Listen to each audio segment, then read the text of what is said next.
Soalnya aku juga jadinya mikir, maybe my job can be replaced one day. Oh ya, why? Mungkin aku juga bisa Bukannya di-replace kamu kali. malah yang buat AI-nya itu? Ya, Kalau di-replace? kan itu kan a bit controversial opinion ya. Tapi I think US right now 8,5 yang 10 tuh China. Oh. I think China is a 10. Elon Musk kan juga punya AI namanya Grok. Kalau itu pertanyaan ditanyain ke ChatGPT, dia nggak akan jawab. Dia jawabnya tuh kayak muter, akhirnya nggak ada conclusionnya. Kalau ditanyakan ke Grok, dia akan jawab just.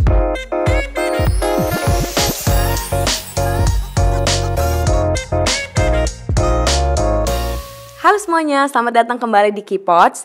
Di episode kali ini cukup spesial karena kita akan membahas sesuatu yang mungkin tidak banyak orang yang tahu, yaitu tentang artificial intelligence. Dan di samping kita sudah ada seseorang yang expert dalam bidang ini, dan dia juga membuat learning platform yang berbasis AI. Ada Davin Sudirja di sini. Welcome, Halo, Davin. siang. Thank you. How are you?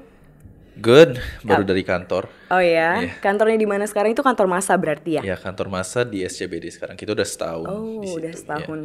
Oke, tapi sebelum kita masuk lebih dalam untuk further discussions, aku cuma mau nanya sebagai seseorang yang mempelajari dan juga ya bekerja dengan AI, what is AI in simple words menurut kamu? Kalau AI to me adalah maybe in one sentence ya. Mencari pola dari kumpulan sebuah data sih. Mencari pola dari kumpulan sebuah data. Iya. Oke, tapi datanya itu sebenarnya bisa dalam bentuk apa aja?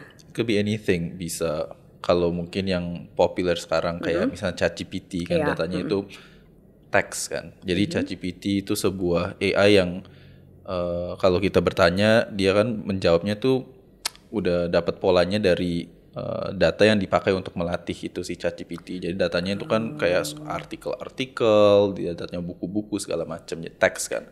Kalau AI yang untuk misalnya yang menggunakan voice kayak misalnya yang speech to text, text to speech, dari teks menjadi suara, itu kan datanya adalah data audio segala macam. Jadi datanya it could be in any format, mau teks, audio, gambar, video, angka, etc.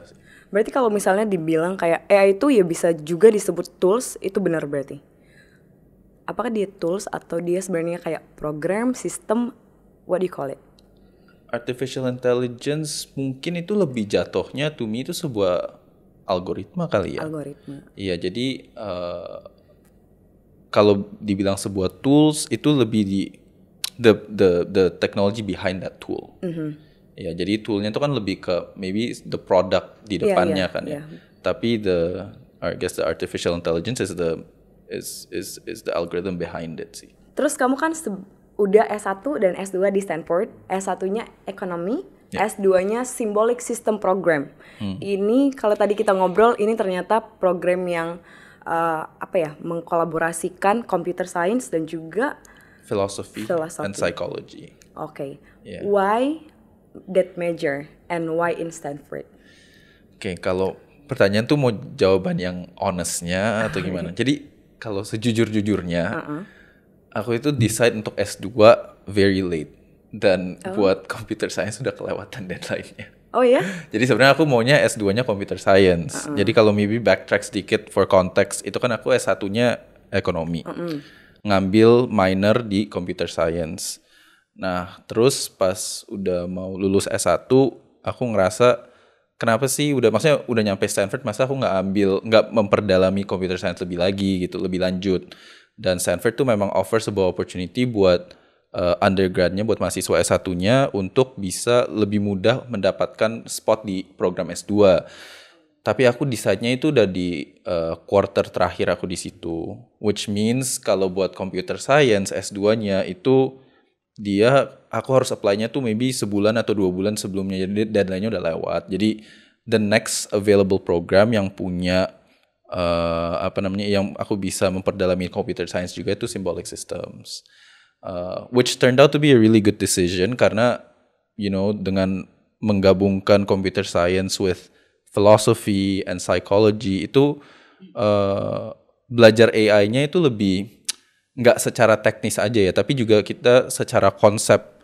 When it comes to psychology, it's how people think. Dan when it comes to AI yang namanya deep learning itu sebuah algoritma yang mencoba untuk memodelkan the decision making process of the human brain. Jadi kita tahu bagaimana cara orang itu rationalize make a decisions, dan itu konsep tersebut di-apply di secara teknisnya juga. And when it comes to philosophy, I think where it becomes interesting adalah the ethical concern of AI. Karena AI itu kan misalnya dengan sekarang ada banyak deepfake dan a lot of hoaxes kan jadinya kan lebih mudah tersebar. Yes. Jadi understanding the ethics of AI, kayak membuat bagaimana caranya untuk membuat program yang secara etis itu. Berarti ada etiknya ya sebenarnya dalam membuat atau misalnya belajar itu. Kalau boleh tahu apa yang kamu pelajarin yang misalnya bisa diaplikasikan di Indonesia deh? Ada nggak misalnya kayak kalau membuat AI ternyata nggak boleh against what gitu? Ya, jadi kalau mengenai code of conduct itu di Indonesia itu setahu aku belum ada an official kayak legislation about it. I know the US punya an AI policy institute or something like that. Itu untuk mereka membuat sebuah the rules when it comes to building AI. Tapi kalau di sini maybe kalau dari the producer side, jadi people creating AI like me for example, itu ya pertama make sure data quality-nya itu yang benar, karena di AI itu kita ada term namanya garbage in garbage out. Berarti kalau karena AI itu kan seperti yang aku tadi bilang mencari pola dalam data. Kalau datanya itu sampah, polanya juga akan sampah. Jadi keluarnya sampah. Jadi datanya itu hoax, keluarnya akan hoax. Dan yang kedua adalah when you create the AI model itu harus yang namanya the assumptions of the, kan kita harus menulis sebagai engineers, kita kan include our assumptions di situ. Itu juga harus benar. For example, berapa tahun yang lalu perusahaan Amazon itu membuat sebuah AI untuk memfilter CV dari applicants-nya. Jadi kan mereka receive tens of thousands of applications kan. Dan mereka mau supaya yang nge-review itu bukan manusia tapi robot. Okay. And masalahnya adalah mereka itu datanya ada bias, karena the bias comes from data yang dipakai untuk melatih adalah data CV yang bagus, ya kan, yang mereka udah terima. Tapi kebanyakan of their engineers itu laki-laki.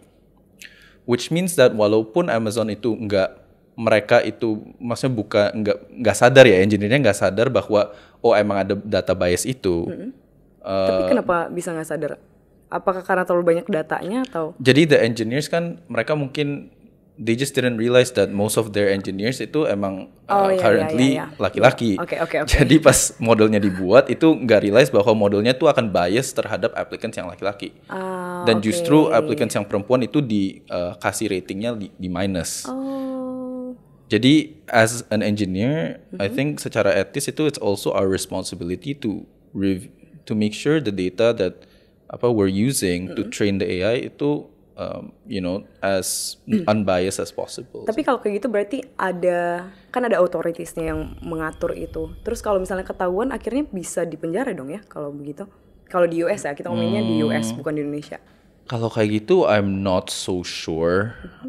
What I know is from that Amazon case adalah ya mereka just stop using that program aja sih. Tapi maybe soalnya ini juga beberapa tahun yang lalu maybe belum ada juga the rules at that time, dan I'm not too aware of the regulations right now sih di Amerika, jadi not sure. Ternyata itu cukup kompleks ya. Tapi untuk mungkin bisa menjelaskan, kayaknya orang masih bingung deh. Kan tadi itu koleksi data, tapi kayak misalnya ChatGPT itu kan kalau kita masukin prompt apa aja dia bisa memberikan kita jawaban. Apakah memang ada orang di baliknya itu sebenarnya yang menjalankan, atau dia cuman gitu? Maksudnya kayak gimana sih sistemnya? So it's all about probability. Maksudnya mencari pola dalam data itu kan it's all about probability and statistics. Jadi lebih ke what is the most likely word to come after a certain word gitu. Jadi algoritmanya itu it's a bit difficult to explain ya in a non-technical level ya. Tapi maybe in short itu you ask a question. Jadi the model, the GPT model itu di-train on billions of data, billions of parameters, di-train dengan data yang di-scraping dari mana-mana kan. Makanya sekarang ada banyak media companies like the New York Times yang nge-sue OpenAI karena datanya di-scrape secara ilegal kan, maksudnya nggak minta izin. So they take billions of data from all sorts of sources. Dan ini menjadi basically the knowledge base of them. Oke, berarti sebenarnya ada orang yang nge-train si ChatGPT ini sampai akhirnya dia bisa menjawab kan. Berarti sebenarnya AI itu tidak bisa necessarily menggantikan seseorang kan dong, kalau begitu. It depends penggantikannya itu untuk apa. A job misalnya. Again, it depends on the job. Apakah bisa atau enggak? To a certain extent bisa. Kayak for example, let's say customer service. Iya. Yang kerjanya itu maksudnya kerjanya menjawab pertanyaan, nge-resolve customer complaints atau menjawab review, atau ada customer yang tanya ada ready stock atau enggak, ini barang itu fitur-fiturnya tuh apa aja, specs-nya segala macam. That is completely replaceable. Yes, dan itu berarti termasuk AI ya. Berarti kalau misalnya orang bisa bilang, oh kalau misalnya kita belanja di e-commerce terus yang jawab itu ya chatbot yang kayak gitu, berarti it's a part of AI sebenarnya. Ya, jadi ada beberapa different types of chatbot. Ada yang kayak rule based yang kayak tekan satu untuk apa, tekan dua untuk apa. That's not artificial intelligence. Tapi kalau yang lebih mirip kayak ChatGPT style yang kayak bisa mimic kayak seorang CS rap itu kayak AI. Oh, berarti kalau AI itu sebuah algoritma, berarti algoritma di social media it's a part of AI juga berarti. Of course. Jadi YouTube algorithm, TikTok for you page, Instagram explore page itu semua it's all AI.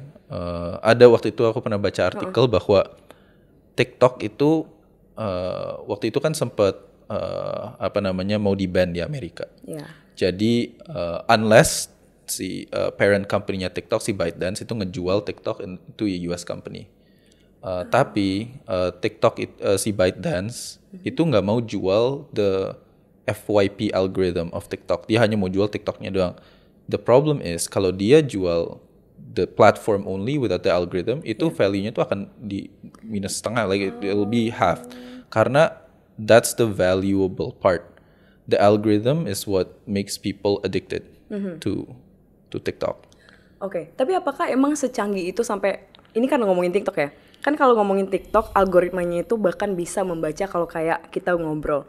Jadi misalnya ada HP, terus aku ngomong merek sebuah tas. Nanti iklannya akan muncul yang iklan-iklan itu. Apakah emang secanggih itu dia sampai bisa baca? Oh. They track every single thing you do. Dan kalau misalnya kalau punya iPhone itu kan biasanya kalau install app baru selalu ada pertanyaan kan, do you allow this app to track? Itu semua it all becomes training data for whatever AI they decide to sell your data to. Tapi kadang agak berbahaya untuk privacy kita ya. Sejauh mana AI bisa mengakses privacy kita? I think kalau itu it's a difficult question karena selalu ada di user agreement-nya kan, ya kan. Kalau yang always consent ya. Kalau memang misalnya users iPhone emang nggak membolehkan, ya nggak akan bisa AI untuk nge-track. Jadi for example kalau baru beli iPhone, itu kan pas lagi setup iPhone dan Android both the same. Kalau lagi setup itu kan selalu ada kayak terms and conditions-nya kan, TNC-nya. Ada privacy statement-nya segala macam. Selalu ada pertanyaan, do you allow this phone to track whatever? Itu harus maksudnya orang bisa say yes, bisa say no. When it comes to your mendownload a new app, kalau di Apple App Store itu kan selalu ada the question, do you allow this app to track your activities? Jadi you can consent or not consent to it. It's up to you. Kan tadi banyak banget ya ternyata si AI ini dia banyak produknya juga dan ternyata banyak company juga kan yang pakai. Tapi yang membedakan itu aku penasaran sih apakah bukan tools ya, kayak sistemnya sebenarnya sama, tapi produknya aja yang beda. Jadi ada yang outputnya memang teks, ada outputnya mungkin suara, atau sebenarnya beda company beda juga yang menjalankan It's cara different. menjalankan. Biasanya itu setiap perusahaan itu punya their own custom. Dan when it comes to kalau kita ngomongin AI ya, it's such a wide field, Iya. gede sekali. There are so many different algorithms for so many different things. Jadi in my opinion kalau udah perusahaan-perusahaan selevel itu sih udah pasti beda. They have their own teams, they make it themselves. Jadi beda. Even kalau untuk use case yang sama kayak TikTok for you page dan Instagram Explore itu kan sama kan nge-recommend things that people wanna the users wanna see. Tapi even kalau use case-nya sama itu tetap algoritmnya beda karena they make their own. Yeah, they each have their own teams. Yeah. Oke, kita balik ke profil kamu lagi ya. Tapi apakah kamu sudah sadar tentang AI ini dari awal atau pas emang di Stanford terus mungkin aku bayangnya ngelihat banyak iklan tentang jurusan itu makanya kamu ambil atau gimana? Sebenarnya udah lumayan interested dari awal sih, dari sebelum Stanford. Tapi pas di situ lebih terekspos dan ada banyak resources di situ yang kayak udah included di tuition fee-nya, might as well just take it kan. Maksudnya maksudnya ada banyak kelas-kelas tentang AI, the technical classes segala macam that made me kayak lebih interested aja sih untuk take that. Kayak for example, waktu ChatGPT keluar to the public tahun 2022 akhir, kan GPT 3.5 kalau nggak salah ya, GPT 3.5 itu aku udah pakai sejak GPT 2 dari 2 years before 2020 udah mulai pakai, cuman di konteksnya tuh konteks sekolah. Dulu itu it was terrible kayak What's the difference? Bego aja, nggak sepintar yang GPT 3.5. Oke. Nah, kalau untuk project yang udah kamu launch, which namanya Masa AI.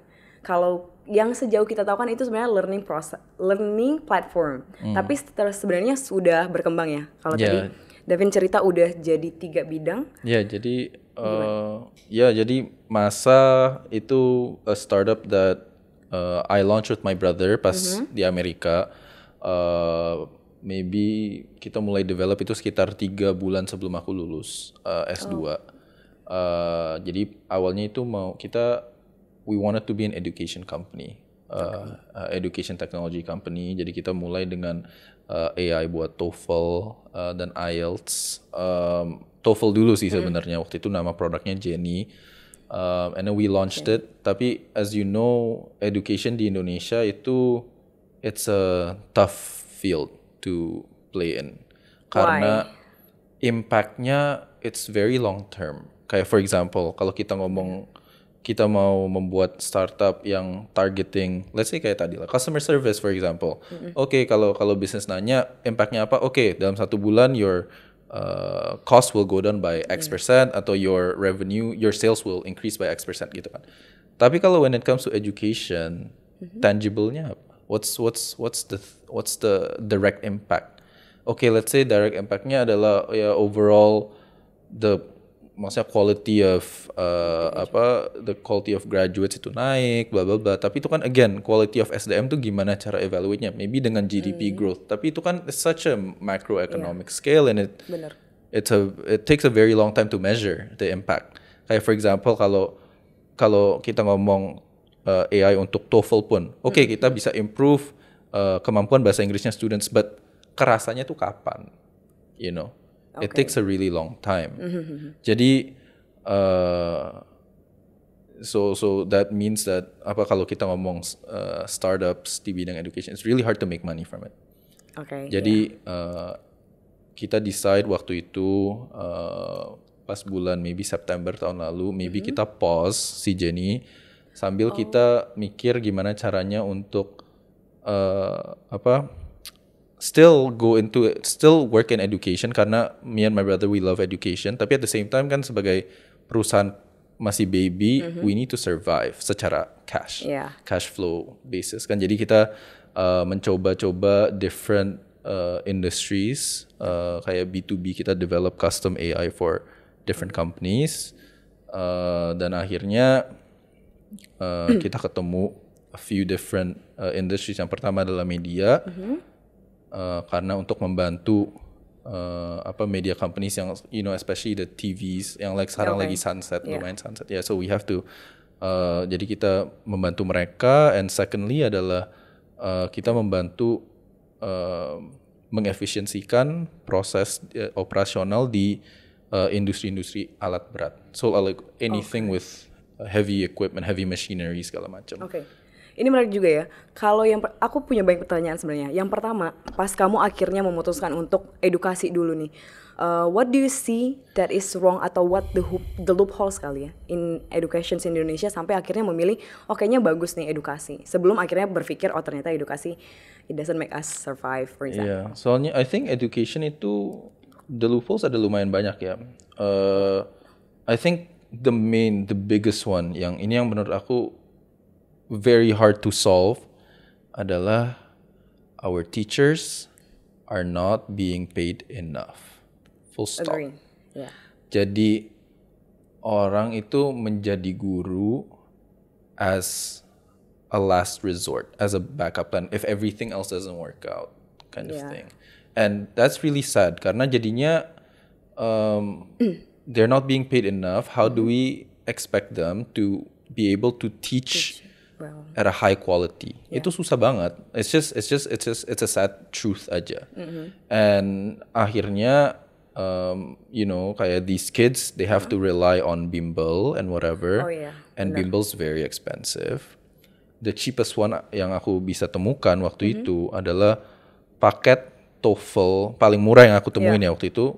Offline mahal semua. Yang online ada yang sampai 50.000 per session, tapi itu pun harus beli 50 session.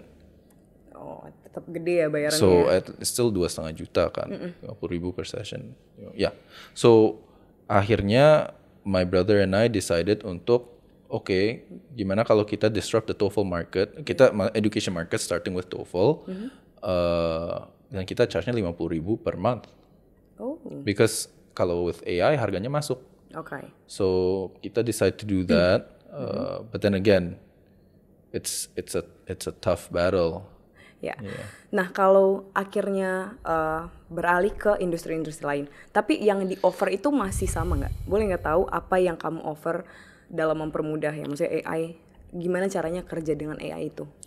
Ya, jadi kalau untuk industri-industri yang lain, it's different ya, the AI yang kita fokus. Kalau yang sekarang itu kan, let me just maybe explain a little bit yang buat education itu kita punya apa ya. Jadi yang untuk TOEFL itu kita AI-nya ada di beberapa step. Yang pertama untuk mengevaluasi kemampuan students. Yang kedua adalah untuk sebuah robo teacher to converse with the students using voice or using text.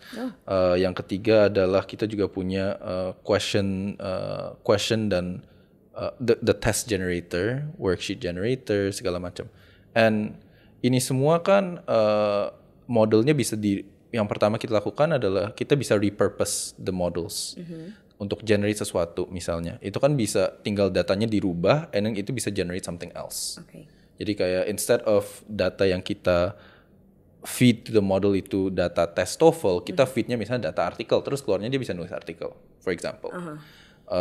Jadi itu datanya kita ubah, modelnya bisa di repurpose dan kita juga menambahkan model-model lain seperti misalnya object detection dari foto atau dari video itu untuk mendeteksi let's say pekerja-pekerja di factory yang misalnya nggak pakai helm atau nggak pakai rompi segala macam. And so ada banyak sekali dan juga ada beberapa inovasi-inovasi yang unfortunately I cannot share too much about karena lagi mau dipatenin dulu and then nanti baru bisa dibuka kalau udah dapat. Good luck.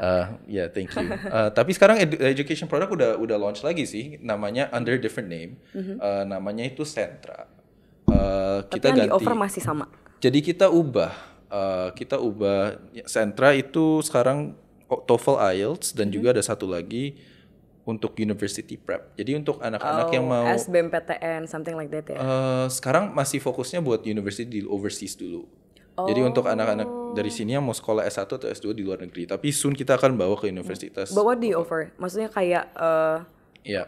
administrasi Jadi, dalam bidang administrasi atau apa? I think one of the toughest things kalau mau masuk university keluar itu knowing what universities to apply to dulu. Iya. Jadi apa university yang suited to me, my personality, my needs, my academic goals segala macam. Jadi sebagai student itu you have 5 to 10 minutes to just say whatever you want. Kayak literally just describe yourself. Terus habis itu kita bisa kasih kamu itu 10 choices. Ada dari From all around the world. ya, unless you say kayak mau sekolahnya di Amerika doang, iya, itu juga bisa. And then 10 choices itu kita group ke safety school. Safety school tuh sekolah yang udah pasti masuk lah. Target school adalah sekolah yang mungkin like 60-70% chance, and then yang reach schools, the dream schools itu yang kayak the Stanfords yang very unlikely for you to get in.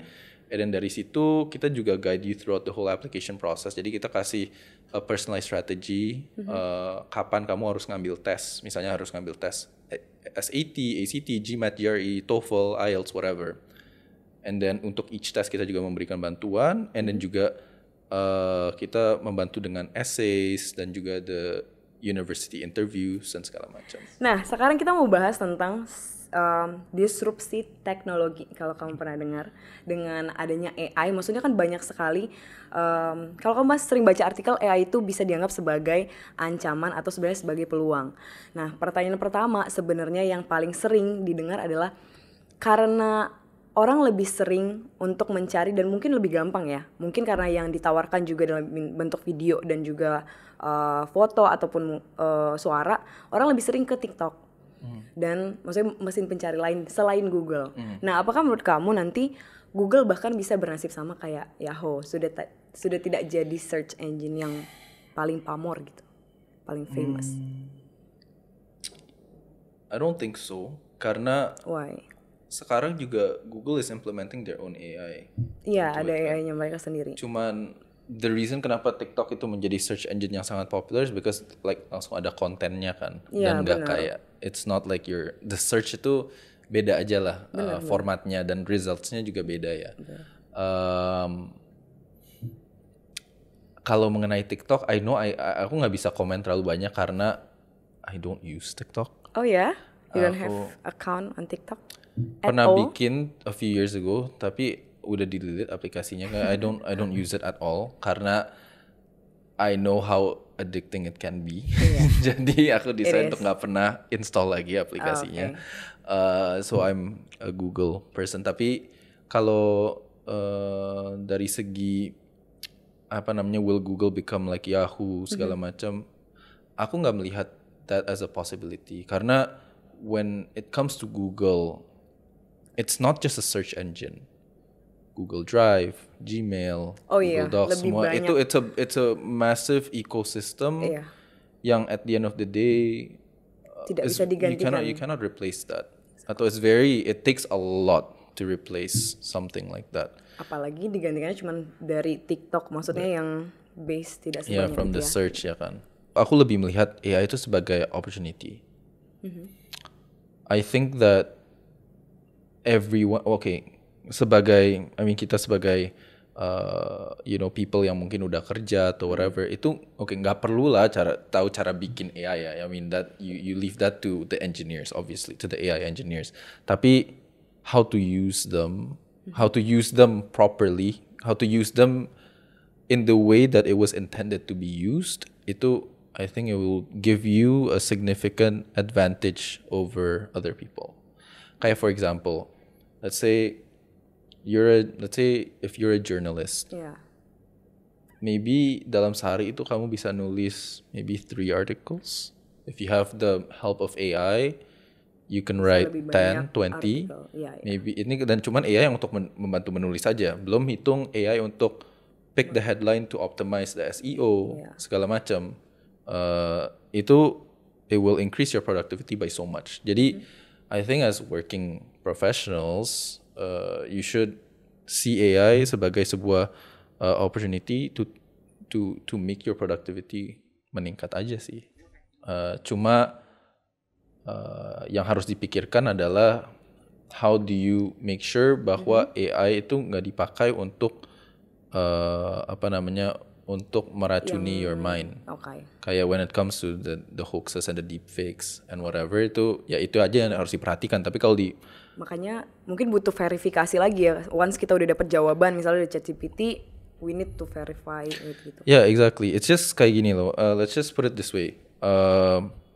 Kayak waktu manusia itu pertama membuat yang namanya tombak gitu ya kan, bisa dipakai buat berburu, bisa pakai buat orang kan. So it's just AI, you look at it that way. It's a tool. You can either use it to help you, atau you can use it, maksudnya, dan bisa dipakai with bad consequences juga. Jadi again tergantung the morals and the values that the person using it has aja. Nah, AI ini ngomong-ngomong tentang sumber daya ya. Jadi sebenarnya banyak banget penggunaan AI dan kita mikirnya apakah ini akan menjadi sebuah ancaman. Nah, yang pertama, sebenarnya apakah AI itu bisa menggantikan kreativitas? Karena kan udah sangat gampang ya untuk seorang copywriter, misalnya disuruh buat nulis caption, it's easy, yang penting ada promptnya, kita bisa nulis, oh butuh caption untuk ini, nanti langsung ada. Bahkan gambar di manapun bisa di-generate dengan mudah. Nah, apakah itu akan menurunkan kreativitas kita atau enggak menurut kamu? I think that's a tough question ya. I think ini kalau ini questionnya berat ya. I think it's a loaded question. Karena I think the answer is a bit of a yes and no. Aku lagi mikir kalau I think untuk beberapa segi kreativitas itu absolutely bisa di-replace sih. Unfortunately bisa di-replace.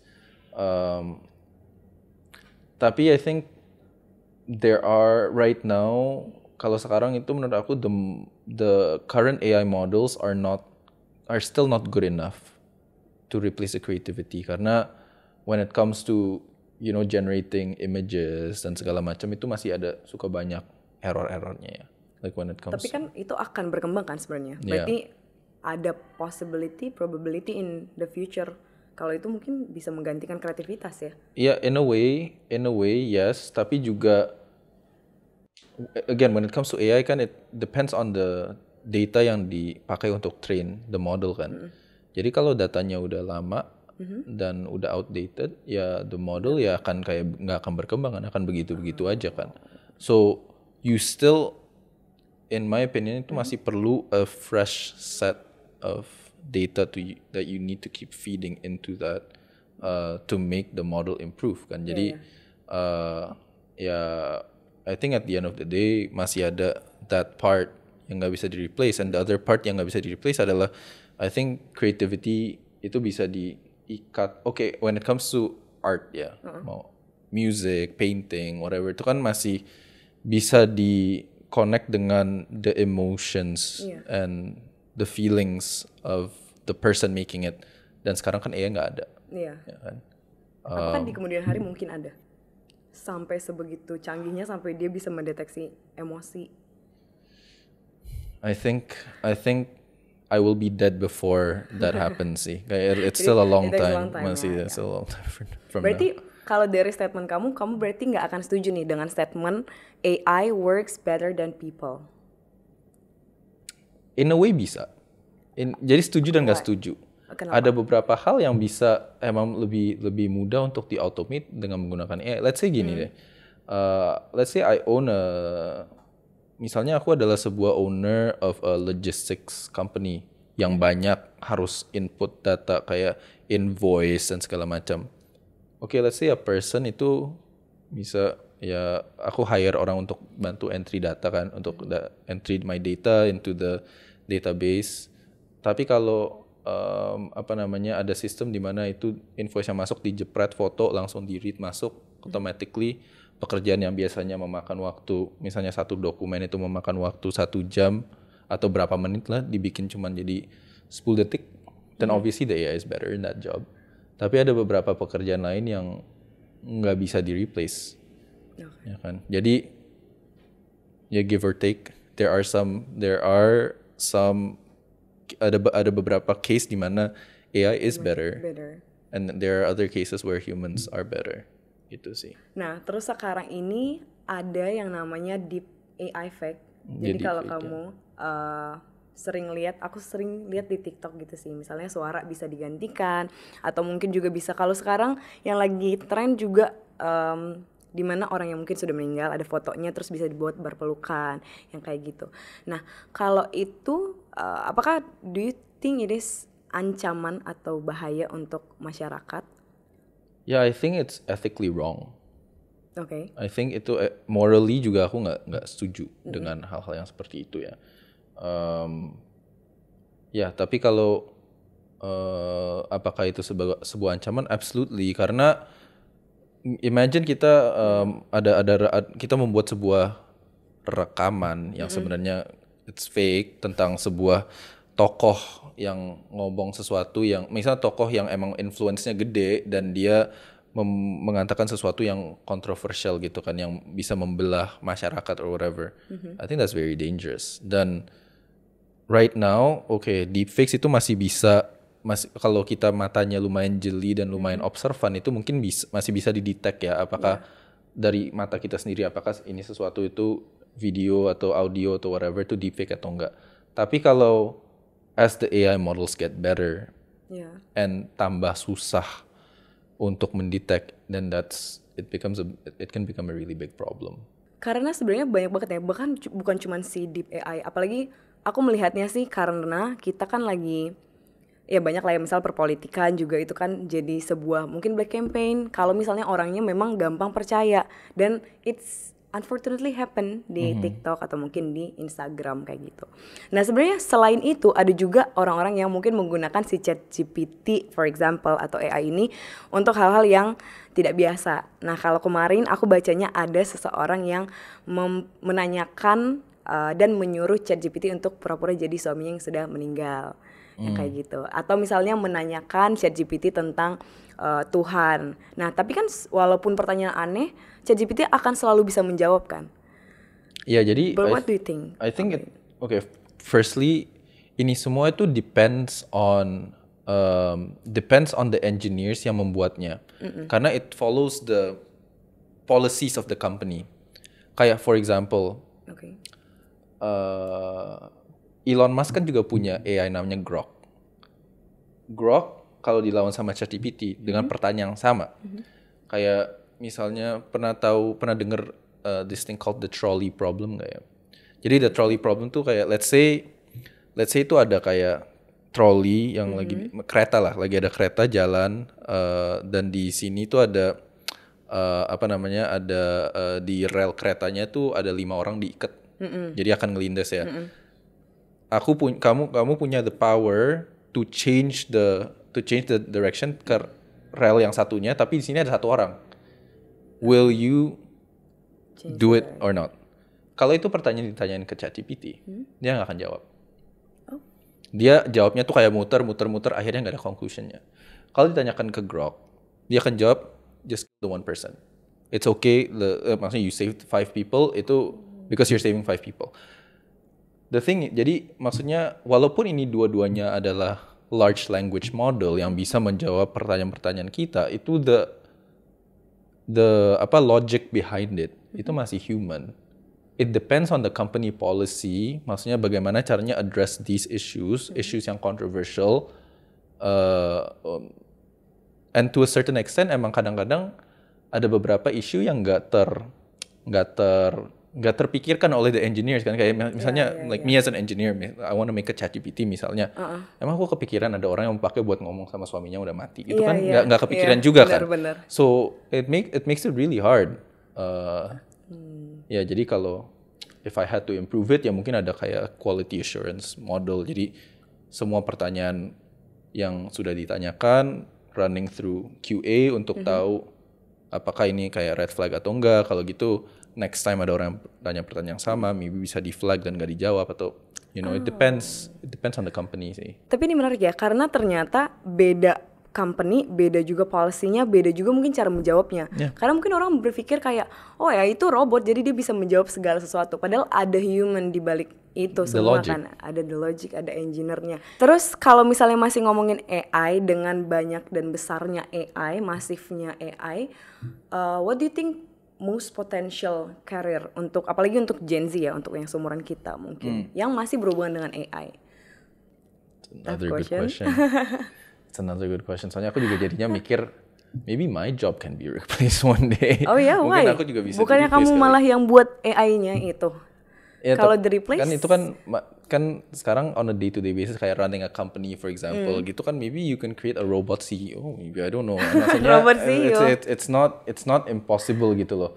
Tapi kalau kita ngomong like in the near future, pekerjaan-pekerjaan yang I think bisa interact very closely with AI itu maybe things in business intelligence itu to me personally it's fun kayak getting mencerna data, getting insights, trends, business intelligence, data scientist itu semua berhubungan dengan AI kan.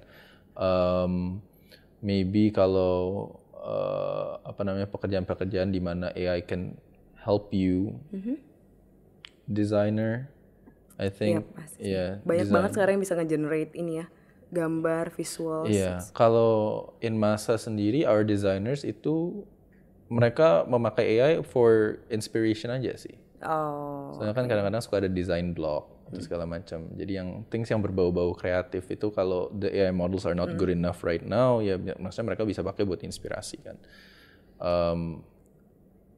Kalau desain di dunia ini fun fact aja ya, kalau misalnya di dunia agensi atau startup biasanya dipakai untuk membuat nge-generate banyak foto karena lebih mudah kan, maksudnya kita mendapatkan foto yang nyata tanpa harus nge-compose dari awal. Iya, tanpa harus nge-compose, tanpa harus bayar royalty. Iya, benar. Itu dia.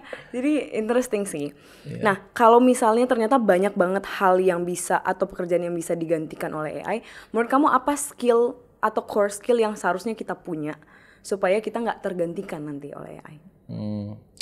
Sebenarnya ini bukan core skill tapi lebih ke value, maybe a core value yang people need to have adalah they have to be open to learning new things. Karena whether you like it or not, dunia kan berubah, tambah maju, mulai dari yang bertani secara pakai tangan dan sekarang berubah pakai tractor dan segala macam, like misalnya dulu di pabrik itu membuat everything pakai tangan, sekarang ada mesinnya. It's the same thing. AI is just a bit kerasanya lebih beda karena it's impacting the general population. Kalau dulu kan hanya like one industry. Kalau ini sekarang tiba-tiba bisa dipakai semua, so many different areas. Jadi I think harus bukan lebih ke skill tapi lebih harus mau belajar new developments dan beradaptasi dengan whatever is going to happen gitu loh. Karena if you don't, then sorry to say aja nanti bisa kebalap either by the technology itself atau by people yang emang mau memakai teknologi tersebut gitu loh. Nah, kalau misalnya AI emang sejago itu, menurut kamu apakah mungkin AI bisa memprediksi siapa pemenang pemilu nanti, atau misalnya pemenang timnas kita lolos atau enggak atau apa gitu, untuk hal-hal kayak gitu bisa nggak menurut kamu? Tergantung datanya. Sekarang the more detail the data, mungkin the higher chance untuk bisa memprediksi ya. Yeah, tapi to be completely honest, maksudnya AI itu udah dipakai untuk memprediksi hal-hal tuh udah sejak lama sekali kan. The YouTube algorithm itu udah berapa tahun. And then for example kalau pernah nonton filmnya Brad Pitt yang namanya Moneyball, itu basically it's a baseball team yang mereka memakai machine learning to identify player apa yang mereka harus jual, player apa yang mereka harus sign, dan bagaimana player tersebut akan mengimpact the overall team performance. Itu again kalau ada datanya you can predict whatever. Okay, how good the prediction is itu again depends. Ya kan, semua tergantung datanya itu seperti apa. Kalau misalnya untuk memprediksi pemilu itu kita datanya sampelnya itu hanya kecil sekali, kayak misalnya cuma ngambil sampel 100 orang, ya how do you know it's gonna be accurate? Atau kalau misalnya data yang disampel itu hanya people from one demographic, kayak misalnya misalnya kayak orang-orang Jakarta Ya, doang pemilu itu tapi how jalan are you, doang. how are you Ya, going ya, to know? Atau kalau misalnya orang-orang yang disampel itu bohong, itu kan again Iya. it depends on Data, the itu data tadi you yang get. di-collect. Yeah. Nah, kalau misalnya kamu kan udah di US, udah di Indonesia juga belajar AI. Kalau misalnya harus memberikan nilai seberapa besar atau seberapa besar perkembangan AI itu di Indonesia from 1 to 10 compared to US. Jadi US tuh sekarang apa 10 gitu. Let's Misalnya say US, US tuh 10. ya, menurut kamu US berapa, Indonesia berapa? Ini maybe Bias. a bit controversial opinion ya, tapi I think US right now 8,5 yang 10 tuh China. Oh. I think China is a 10. China is gila deh. Tapi I think Indonesia is? perkembangan AI ya. Iya. Berarti kan dari Jadi perkembangan AI yang berarti orang yang mampu menggunakannya Oh, itu juga menggunakannya kan juga hitungannya. bukan yang mendevelop in-house ya. Karena kalau mendevelop di Indonesia maybe satu. Just like bukan satu perusahaan ya, maksudnya 1 out of 10. Oh. In my opinion, atau maybe setengah out of 10. Tapi kalau in terms of pengguna maybe 3 or 3 per 10. maybe or 4 out of 10. Yeah. Setertinggal itu berarti ya? Very far. 5 years maybe. Oh. Yeah. Oke. Oke. Ya, but it's fine. It's controversial mungkin ya, Yeah. tapi mungkin dengan kayak gitu kita jadi bisa lebih mengerti, oh ternyata kita tertinggal jauh, kita harus belajar lebih banyak di AI ini. Ya, and maksudnya perlu lebih melek teknologi aja sih, tapi lebih it's more to lebih aware aja on the things that are the new innovations that are happening kan. Maksudnya the thing is kalau di Amerika, China, South Korea, Singapore itu when it comes to innovation itu the government really supports it. It's a bit different. Di sini berarti Maksudnya dengan tidak terlalu pendanaan dan segala macam, the grants, all that stuff, bantu dengan paten. Kayak for example di Singapura, itu kalau aku file paten di Singapura, I get money. The government gives me money untuk mematenkan sesuatu. What happened here? You pay to Yeah. get the patent. Ya kan, it's a Different yeah. policy. Ngomong-ngomong tentang pemerintah, dengan penggunaan si AI yang masif ini, sebenarnya berarti apakah ada regulasi dalam penggunaan atau pembuatannya kalau di Indonesia? Not that I'm aware of right now, tapi harusnya, in my opinion, harus di-develop sih. Harusnya ada. Atau mungkin sekarang sedang di-develop, I'm not too sure. Maybe. Berarti pas pembuatan masa AI juga nggak perlu, maksudnya tidak seribet untuk bisa datang, untuk meraih atau mendapatkan recognition dari pemerintah, nggak harus? Enggak, tapi kita follow the US standards karena kita kan mulainya di sana. Oh, it's very nice to talk with you, Davin. Yeah. Actually, tapi before we close the podcast, kan kamu sangat passionate dalam AI dan kamu masih muda, by the way. Davin ini masih 23 tahun dan dia sudah S2 dan ngambil jurusan yang sangat sulit. Ya menurutku sih sulit ya. Nah, misalnya cara kamu belajar atau cara kamu fokus, cara orang untuk bisa passion dalam bidangnya itu apa sih? Ini sebagai message-nya atau a part of? Boleh. Well, kalau untuk yang passion tadi, to find what you really love to do atau what you really love doing, ya cobalah berbagai hal, try a lot of different things. Kalau you try a lot of different things, pasti the probability of finding that one thing that you really love itu pasti akan lebih tinggi kan. It's a game of numbers.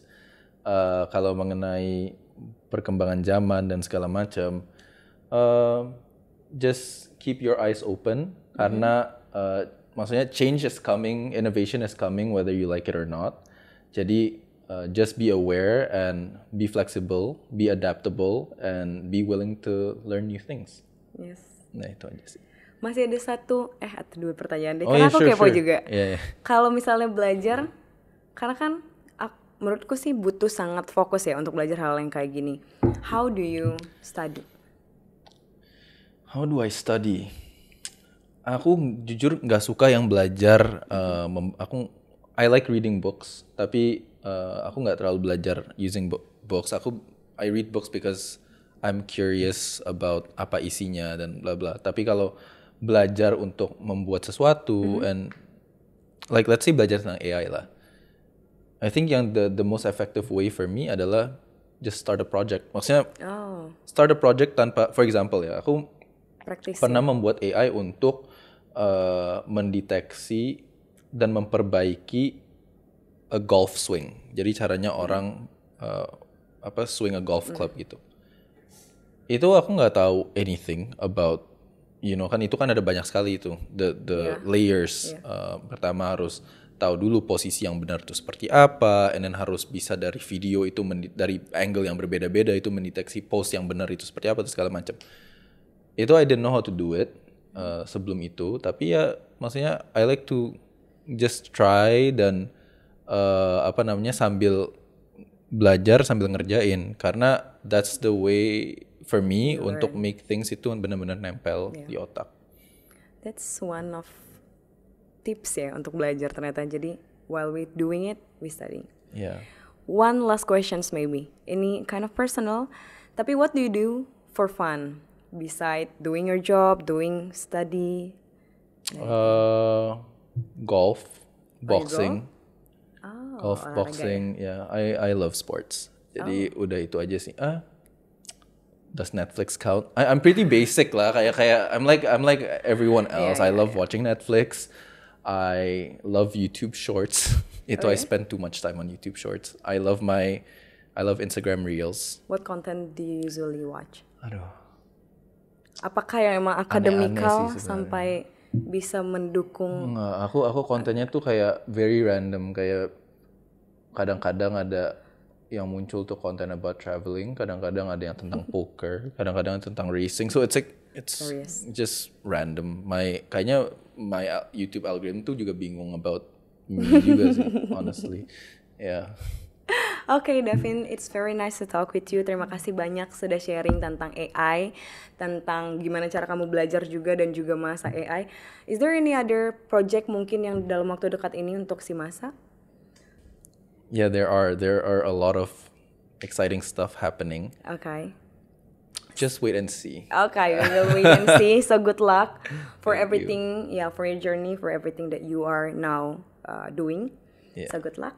Thank you. And thank you teman-teman sudah menonton episode kali ini. Jangan lupa untuk like, comment, dan subscribe, dan juga share video ini ke teman-teman kalian. Terima kasih dan sampai ketemu di episode Kipot selanjutnya.